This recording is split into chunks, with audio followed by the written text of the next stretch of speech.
Ang galing-galing ni Bongbong Marcos. Alam nyo, dapat proud kayo sa presidente ninyo kasi napakasikat ng Pilipinas ngayon sa buong mundo.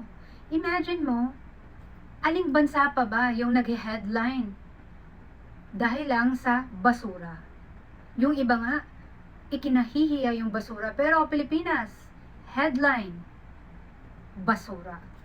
Yung presidente na talagang makatao, pinoprotektahan ang mga babae at ang mga bata, ayaw sa droga at kriminalidad, pinakulong sa ICC.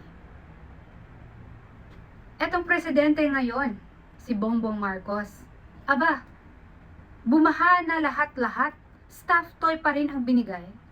Diba sa Bisaya tawag dyan simang? In Tagalog, it could be translated to the word lutang. Yung bang hindi mo alam kung ano talaga ang kailangan? Kasi bilang isang presidente, alam mo na bahayan. Ibig sabihin, walang kinakain yan, walang damit yan, tapos bibigyan mo ng stuffed toy? Galing.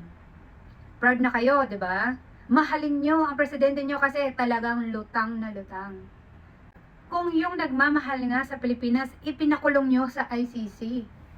Dapat itong presidente ngayon ay, BITAY ang ibibigay nyo dyan. Imagine mo, makatao ba yung tao mismo ang lumulusob sa baha para linisin ang basura?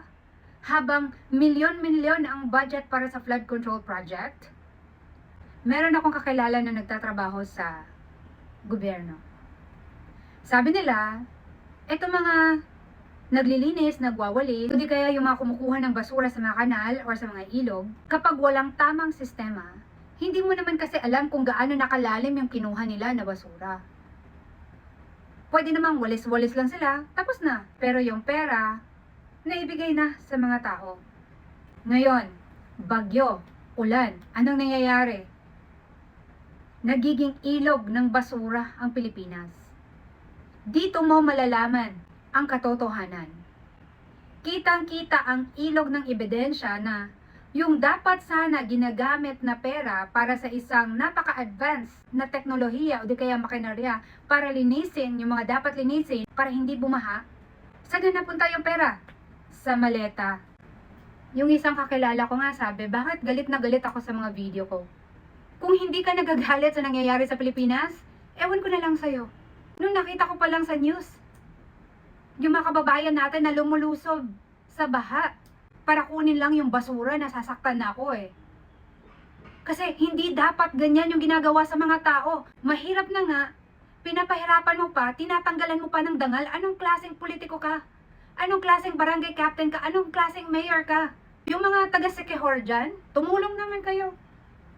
Baka naman, effective yung mga kung ano nyo dyan. Walang sino, kahit si Bongbong Marcos, ang may karapatan na ganyan tratuhin ang mga Pilipino, kahit mga mahirap yan. Wala siyang karapatan. Kaya kung ako lang talaga ang masusunod, si BBM ang totoong may human rights violation. At siya dapat ang nasa ICC. Kaya Pilipinas at mga kababayan ko, gising.